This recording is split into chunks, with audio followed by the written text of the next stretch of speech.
لیکن یہ کہ امام مہدی کی حکومت قائم کرنے کے لیے کون لوگ آئیں گے؟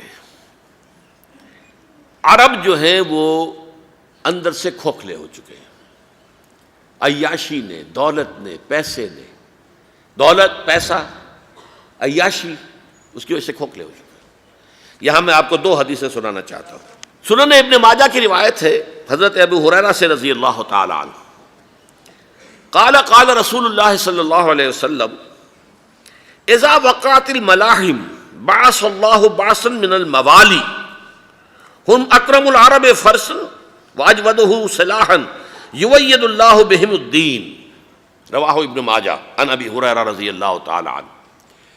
جب ملاحم کا دور شروع ہوگا تو اللہ تعالیٰ اٹھائے گا ایک لشکر یا لشکروں پر لشکر موالی میں سے۔ موالی کون ہے؟ عربوں نے جب فتح کیا تھا اس پورے علاقے کو خلافت راشدہ کے دوران، اور پھر وہ لوگ جو ہے، ایک رائے تو یہ تھی کہ انہیں غلام بنایا جائے سارے آبادیوں کو، لیکن یہ کہ حضرت عمر کا اجتہاد تھا، اس کے مطابق جو ان کو غلام نہیں بنایا گیا تو وہ موالی کی حیثیت رکھتے ہیں۔ عربوں میں دم نہیں ہے، موالی میں سے لشکر اٹھیں گے کہ جو در حقیقت حضرت مہدی کی حکومت کو قائم کریں گے۔ دوسری حدیث سنیے، عن عبداللہ ابن الحارث رضی اللہ تعالی عنہ، اور یہ ابن ماجہ کی روایت ہے، قال قال رسول اللہ صلی اللہ علیہ وسلم یخرج الناس من المشرق فیوطئون للمہدی یعنی سلطانہ، لشکر نکلیں گے، لوگ آئیں گے مشرق سے، اور وہ حضرت مہدی کی حکومت کو جمائیں گے اور قائم کریں گے۔ اب ذرا نوٹ کیجئے کہ جزیرہ نما عرب کے مشرق میں کون سے ملک ہیں؟ تین: ایران، افغانستان، پاکستان۔ یہ تین سالڈ مسلم ممالک، مسلم آبادی اکثریت۔ ویسے تو یہ کہ آگے ہندوستان میں 20 کروڑ مسلمان ہیں، لیکن وہ 20 کروڑ جو ہے وہ تو 80 کروڑ کے اندر تحلیل ہو جاتے ہیں غیر مسلموں میں، لیکن یہاں جو معاملہ ہے یہ غالب اکثریت کے۔ ان میں سے ایران کا معاملہ جہاں تک ہے، نمبر 1 یہ کہ وہ شیعہ عقائد کے حصار میں بند ہے، اس سے ادھر ادھر ہونا اس کے لیے ممکن نہیں۔ حدیث میں یہ بھی آتا کہ اصفہان سے 70,000 یہودی دجال کا ساتھ دیں گے۔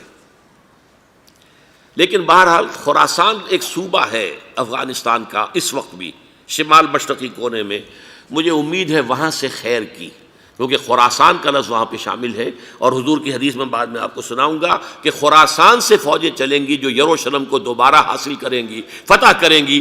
جیسے پہلے یروشلم کھویا عربوں نے تھا، دوبارہ حاصل کیا تھا کرد نے، کرد خون صلاح الدین ایوبی رحمۃ اللہ علیہ، ایسے اب پھر عربوں نے کھویا ہے، لیکن لینے والے خراسان سے لشکر آئیں گے۔ یخرج من خراسان رایات سود لا یردھا شیء حتی تنصب بإیلیا، خراسان کے علاقے سے کالے علم لے کر لشکر چلیں گے جن کے رخ کو کوئی موڑ نہیں سکے گا جب تک کہ وہ جا کر یروشلم میں نصب نہ ہو جائے۔ اس کے بعد نام آتا ہے پاکستان کا۔ یہ ہے میری اور آپ کی داستان، اور یہ ہے سبب جس کی وجہ سے کہ میں آپ سے یہ گفتگو کر رہا ہوں۔ اصل میں تو کس لیے؟ محض ایک علمی استفادہ، محض اپنی بات آراء کو ظاہر کرنے کا شوق نہیں، بلکہ یہ کہ اپنی ذمہ داری ہم پہچانیں کہ ہم کس مقام پر کھڑے ہیں۔ دیکھیے، اس پاکستان کے بارے میں یا ہندوستان کے بارے میں علامہ اقبال نے کہا تھا اپنے ترانہ ملی میں، میر عرب کو آئی ٹھنڈی ہوا جہاں سے، میرا وطن وہی ہے، میرا وطن وہی ہے۔ اور مجھے بتایا گیا کہ سنن ابی داؤد میں یہ روایت موجود ہے کہ حضور نے فرمایا کہ ہندوستان کی طرف سے مجھے ٹھنڈی ہوا آتی ہے، اگرچہ مجھے وہ حدیث ابھی نہیں ملی ہے، لیکن حزب التحریر کا ایک کارڈ مجھے ملا تھا، تو اس میں اس حدیث کا اور اس میں ابو داؤد کا روایت کا حوالہ موجود تھا۔ لیکن میں جو چیز آپ کو بتا چکا ہوں وہ یہ کہ الف ثانی کا پورا تجدیدی کارنامہ اس ہندوستان کی سرزمین میں ہوا۔ مجدد الف ثانی شیخ احمد سرندی، شاہ ولی اللہ دہلوی، سید احمد بریلوی، وہ تو ہمارے پاکستان میں آ کر جو ہے ان کا خون جذب ہوا ارض پاکستان میں۔ پھر شیخ الہند مولانا محمود حسن۔ تحریک خلافت چلی تو صرف ہندوستان میں چلی اور کہیں نہیں چلی۔ آزادی کی تحریک چلی پوری دنیا میں، وہ نیشنلزم کی بنیاد پر چلی، ملے نیشنلزم، عرب نیشنلزم، ترک نیشنلزم۔ ہمارے ہاں چلی تو اسلام کے نام پر، پاکستان کا مطلب کیا؟ لا الہ الا اللہ۔ پھر پاکستان قائم ہوا معجزے کے طور پر، بلکہ نازل ہوا ہے لیلۃ القدر میں، انا انزلناہ فی لیلۃ القدر، جیسے قرآن نازل ہوا لیلۃ القدر میں، یہ پاکستان بھی نازل ہوا لیلۃ القدر میں۔ اس کا برقرار رہنا ابھی تک معجزہ ہے۔ ہندو یہ سمجھتا تھا، کانگریس سمجھتی تھی کہ جھٹپٹ ختم ہو جائے گا۔ پھر یہ کہ اس کا قرارداد مقاصد کا پاس ہو جانا، مزید بھی اور اضافی دفعات دستور میں آ جانا، اب کمرشل انٹرسٹ کو ربا قرار دے کر حرام قرار دینا، یہ سارے لینڈ مارکس ہیں کہ جو اشارہ کر رہے ہیں کسی چیز کی طرف، معاملہ کدھر جا رہا ہے۔ پھر یہ کہ یہ جو 14ویں صدی کے مجدد تھے شیخ الہند، اس کے بعد سے کچھ ایسی شخصیتیں عظیم پیدا ہوئی ہیں ہند میں، جن کو میں سمجھتا ہوں کہ 14ویں صدی کے مجدد اور 15ویں صدی کے مجدد کے درمیان یہ 15ویں صدی کے مجدد کی راہ کو سیدھا کرنے والے، جیسے کہ حضرت یحییٰ نے کہا تھا میں تو آنے والے کا راستہ سیدھا کر رہا ہوں حضرت عیسیٰ کے لیے، ایسے ہی 15ویں صدی کے لیے امام مہدی کے لیے راستہ صاف کرنے والے سب سے پہلے علامہ اقبال، جنہوں نے اسلام کا تصور دین کی حیثیت سے دوبارہ زندہ کیا ہے، ورنہ اسلام ایک مذہب کی شکل اختیار کر چکا تھا۔ پھر مولانا مودودی، مولانا ابوالکلام آزاد حکومت الہیہ کے نعرے کے ساتھ میدان میں آئے۔ یہ اقبال نے جو تصور پیش کیا تھا اس پر عملی جد و جہد کے لیے حزب اللہ قائم ہوئی۔ نوٹ کر لیجئے 11 برس کا فرق ہے عمر کا علامہ اقبال کے اور ابوالکلام کے، اور 1913 میں جب حزب اللہ قائم کی ہے اس وقت علامہ اقبال کی ملی شاعری اپنے عروج کو پہنچ چکی تھی۔ پھر یہ کہ علامہ اقبال کے بعد تعمیل جو ہے اس کام کی وہ ابوالکلام نے کی، لیکن روایتی علماء کی شدید مخالفت کی وجہ سے وہ بددل ہو کر چھوڑ گئے، کانگریس میں شامل ہو گئے، بساط جو ہے حزب اللہ کی انہوں نے لپیٹ دی۔ پھر مولانا مودودی آئے، انہوں نے وہ ڈور جو ہے اس کا سرا تھاما، جماعت اسلامی قائم کی حکومت الہیہ ہی کے قیام کے لیے۔ اگرچہ میرے نزدیک یہ کہ وہ انتخابی اور ایک قومی سیاست کی ایک جماعت بن کر پاکستان میں جو ہے دلدل میں پھنس گئی ہے، اب ہم اس کی کوشش کر رہے ہیں، تنظیم اسلامی اور یہ تحریک خلافت جس کے تحت یہ جلسہ ہو رہا ہے، یہ ساری چیزیں وہ ہیں کہ آپ کو سوائے پاکستان کے اور کہیں نہیں ملیں گی پوری دنیا میں۔ معلوم ہوتا ہے کہ پاکستان کو بہت بڑا رول پلے کرنا ہے اس میں، اور اس کے ساتھ اب جمع کر لیجئے افغانستان کی عمارت افغانستان، اسلامی عمارت افغانستان قائم ہو چکی ہے۔ یہ پچھلے 20 سالوں میں جو کچھ وہاں ہوتا رہا ہے اس سے پہلے تصور نہیں ہو سکتا تھا۔ علامہ اقبال کے فرزند بھی دیکھ کر آئے ہیں، تو اگرچہ وہ خود میں سمجھتا ہوں کہ خاصے انہیں آپ لبرل کہیں، آزاد خیال کہیں، لیکن اس درجے متاثر ہو کر آئے تھے کہ انہوں نے یہ کہا افغانستان میں جو میں نے حالات دیکھے ہیں کہ اگر 2-4 اور مسلمان ملکوں کے اندر یہ نظام قائم ہو جائے تو پوری دنیا مسلمان ہو جائے گی۔ یہ سب کچھ کیسے ہو رہا ہے؟ یہ آنے والے دور کی جھلکیاں ہیں۔ Coming events are casting their shadows before. یہ سب بتا رہے ہیں کہ پاکستان افغانستان کو مل کر اس میں کوئی عظیم رول پلے کرنا ہے۔ اور اس کے ضمن میں اب میں علامہ اقبال کے بارے میں آخری بات کہہ رہا ہوں۔ علامہ اقبال کے بارے میں عام یہ خیال ہے، انہوں نے اپنے خطبات میں مہدی کا اور نزول مسیح کا، حالانکہ میں کل پڑھ رہا تھا مولانا سید احمد اکبر آبادی رحمۃ اللہ علیہ کا ایک مقالہ ان کا کہ علامہ اقبال نے ابن خلدون کے بارے میں یہ کہا ہے کہ مہدی کا اور نزول عیسیٰ کا دونوں کا انہوں نے انکار کیا ہے، حالانکہ ابن خلدون نے نزول عیسیٰ کا انکار نہیں کیا، صرف مہدی کا انکار کیا ہے۔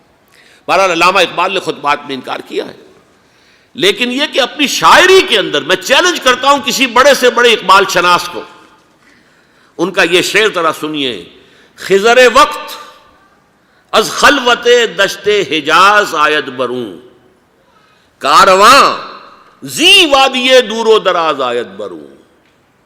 خضر وقت، امام وقت، رہنمائے وقت، قائد وقت، خلوت دشت حجاز، حجاز کی صحرا کی کسی خلوت گزینی سے نکل کر باہر آئیں گے۔ میں حیران ہوتا ہوں علامہ کے اس فکر پر اور اس مصرے پر۔ یہاں انہوں نے شیعہ اور سنی دونوں کے کانسیپٹ جمع کر دیے۔ شیعہ کا کانسیپٹ یہ چھپے ہوئے کسی غار میں وہاں سے برآمد ہوں گے، اور ہمارا کانسیپٹ میں ام سلمہ رضی اللہ تعالیٰ عنہ کی حدیث سنا چکا، چھپے ہوئے ہوں گے وہ وہاں پر، مدینے سے نکل کر آ کر مکے میں چھپ جائیں گے۔ اس خانہ جنگی کی حالت میں لوگ ان کی طرف دیکھ رہے ہوں گے، سوچتے ہوں گے انہیں میدان میں آنا چاہیے، کوئی پارٹ پلے کرنا چاہیے، امت کی رہنمائی کرنی چاہیے، لیکن وہ چھپیں گے، وہ کارہ ہوں گے، وہ اس ذمہ داری کو قبول نہیں کرنا چاہیں گے، جا کے چھپ جائیں گے مکے میں، وہاں سے مکے والے انہیں نکالیں گے، اور وہ کارہ ہوں گے، انہیں بالکل یہ پسند نہیں ہوگا کہ یہ ذمہ داری اٹھائیں۔ تو خضر وقت از خلوت دشت حجاز آیت بروں، کارواں زی وادی دور و دراز آیت بروں۔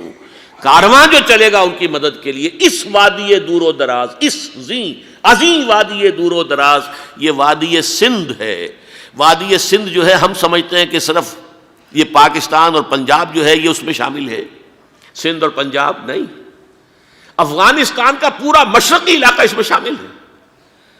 جیسے دریائے جہلم سندھ میں جا رہا ہے، جیسے دریائے گلگت سندھ میں آ کر ملتا ہے، جیسے دریائے چناب اور راوی اور جہلم اور یہ سب جا رہے ہیں اور آ رہے ہیں، اسی طرح دریائے کابل کہاں سے آ رہا ہے، دریائے گومل کہاں سے آ رہا ہے، ٹوچی کہاں سے آ رہا ہے، یہ سارا جو ہے ڈرین جو ہو رہا ہے ایسٹرن جو ہے پارٹ آف افغانستان، یہ سب وادی ہے۔ اس وادی کے یہ دو حصے ہیں، ایک حصہ جو ہے یہ ادھر پاکستان میں ہے اور اسی وادی کا دوسرا حصہ جو ہے وہ افغانستان میں ہے۔ کارواں زی وادی دور و دراز آیت بروں، کارواں چلے گا یہاں سے، یخرج ناس من المشرق یؤتون للمہدی یعنی سلطان ہی، مشرق سے فوجیں چلیں گی کہ جو مہدی کی حکومت قائم کریں گی، اور یخرج من خراسان رایات و سود، اور خراسان سے سیاہ پرچم چلیں گے کہ جن کا رخ کوئی موڑ نہیں سکے گا، حتیٰ تنصب بیلیا، یہاں تک کہ وہ جا کر یروشلم کے اندر نصب ہو جائیں گے۔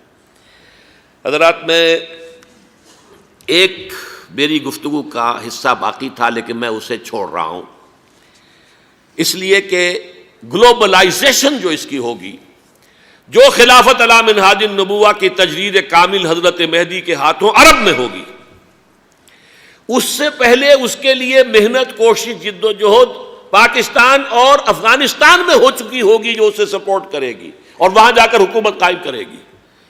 اس کے بعد گلوبلائزیشن کا جو مرحلہ اس کا ہے وہ حضرت مہدی کے ہاتھوں نہیں ہے، وہ حضرت عیسیٰ ابن مریم ان کے نزول کے بعد ہے، جن کے نزول کے بعد دجال کا خاتمہ ہوگا اور یہودیوں کا استحصال ہوگا، مسلمانوں پر بھی بڑی تکالیف عربوں پر آئیں گی، شدائد آئیں گے، لیکن یہ وہ میں حصہ ملتوی رکھتا ہوں کسی دوسری محفل اور کسی دوسری مجلس اور نشست پر۔